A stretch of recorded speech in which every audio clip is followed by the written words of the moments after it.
Social media এবং Oman প্রবাসী নিউজগুলোতে বর্তমানে ভিসা খুললেও ওমানে কাজ পাবেন না অদক্ষ বাংলাদেশিরা শিরোনামে যে খবর বা ভিডিওগুলো প্রচারিত হচ্ছে তা কিন্তু শতভাগ সত্যি এবং একটি অত্যন্ত গুরুত্বপূর্ণ বাস্তবমুখী সতর্কবার্তা। ওমান সরকার তাদের শ্রমবাজারের নীতিতে আমূল পরিবর্তন এনেছে।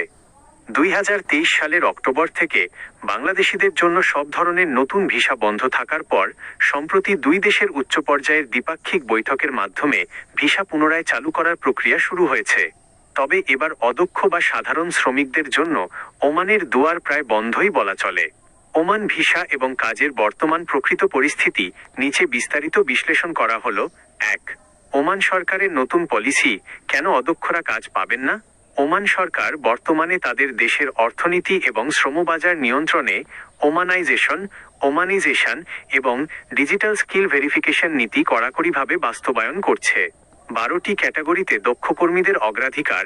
ওমান সরকার স্পষ্ট জানিয়ে দিয়েছে যে তারা এখন বাংলাদেশ থেকে শুধুমাত্র সার্টিফাইড বা দক্ষ স্কিল্ড প্রফেশনালস কর্মী নেবে। এর মধ্যে রয়েছে ডাক্তার, ইঞ্জিনিয়ার, নার্স, শিক্ষক, হিসাবরক্ষক, অ্যাকাউন্টেন্ট, আইটি এক্সপার্ট এবং বিভিন্ন কারিগরি কাজে দক্ষ টেকনিশিয়ান। ফ্রি ভিসার ব্যবসার সমাপ্তি। আগে যেভাবে আজাদ ভিসা বা ফ্রি ভিসা নাম দিয়ে ক্লিনার, সাধারণ কনস্ট্রাকশন লেবার বা এগ্রিকালচারাল ওয়ার্কার হিসেবে মানুষ ওমানে যেত, সেই সুযোগ এখন আর নেই।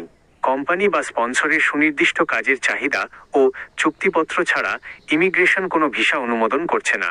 অবৈধদের বৈধকরণকে অগ্রাধিকার। ওমান সরকার নতুন করে অদক্ষ কর্মী নেওয়ার চেয়ে বর্তমানে ওমানে অবস্থানরত প্রায় 96,000 অবৈধ বা নথিপত্রহীন বাংলাদেশিকে বিনা জরিমানায় বৈধ করার বিষয়টিকে বেশি প্রাধান্য দিচ্ছে। 2. অদক্ষদের জন্য বর্তমান কাজের বাস্তবতা। কেউ যদি দালালের খপ্পরে পড়ে কোনোভাবে সাধারণ বা সাপ্লাই জবের ভিসা নিয়ে ওমানে যাওয়ার চেষ্টাও করেন, তবে বর্তমান পরিস্থিতিতে চরম বিপদে পড়ার আশঙ্কা রয়েছে। ওমানে সাধারণ কাজের বেতন এখন অনেক কমে গেছে, 100 থেকে 120 ওমানি রিয়াল, যা দিয়ে থাকা খাওয়ার পর দেশে টাকা পাঠানো কঠিন। দক্ষ সার্টিফিকেট বা লাইসেন্স না থাকলে যে কোনো সময় আকামা, রেসিডেন্সি পারমিট নবায়ন বন্ধ হয়ে যেতে পারে। ওমান ইমিগ্রেশন ও পুলিশ বর্তমানে প্রতিনিয়ত তল্লাশি চালাচ্ছে। উপযুক্ত কাজ ও সঠিক কোম্পানির আইডি কার্ড না থাকলে সরাসরি ডিটেনশন ক্যাম্পে নিয়ে বাংলাদেশে ফেরত পাঠিয়ে দেওয়া হচ্ছে। 3. প্রবাসীদের জন্য করণীয় ও পরামর্শ। 1. ফ্রি ভিসার নামে টাকা দেবেন না।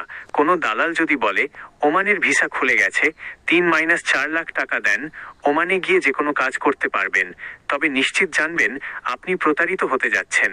ওমানে এখন নির্দিষ্ট কাজের চুক্তি ছাড়া কোনো ফ্রি ভিসা ইস্যু হচ্ছে না। 2. নিজেকে দক্ষ করে তুলুন। আপনি যদি ওমান বা মিডল ইস্টের যে কোনো দেশে যেতেই চান, তবে সরকারি কারিগরি প্রশিক্ষণ কেন্দ্র টিটিসি থেকে driving, electrician, plumbing, AC mechanic বা ওয়েল্ডিংয়ের মতো কাজের ওপর 3-6 মাসের কোর্স করে সার্টিফিকেট ও পাসপোর্ট ডাটাবেজ আপডেট করুন। 3. এজেন্সির লাইসেন্স চেক করুন। ওমানের কোনো কোম্পানির কাজের অফার লেটার পেলে সেটি প্রবাসী কল্যাণ মন্ত্রণালয় বা ওমানস্থ বাংলাদেশ দূতাবাসের মাধ্যমে যাচাই না করে কোনো আর্থিক লেনদেন করবেন না। ডিজিটাল ও উন্নত ওমানে এখন শুধু শারীরিক পরিশ্রম করার দিন শেষ। টিকে থাকতে হলে অবশ্যই হাতের কাজ বা টেকনিক্যাল দক্ষতা নিয়েই ওমানে পাড়ি দিতে হবে।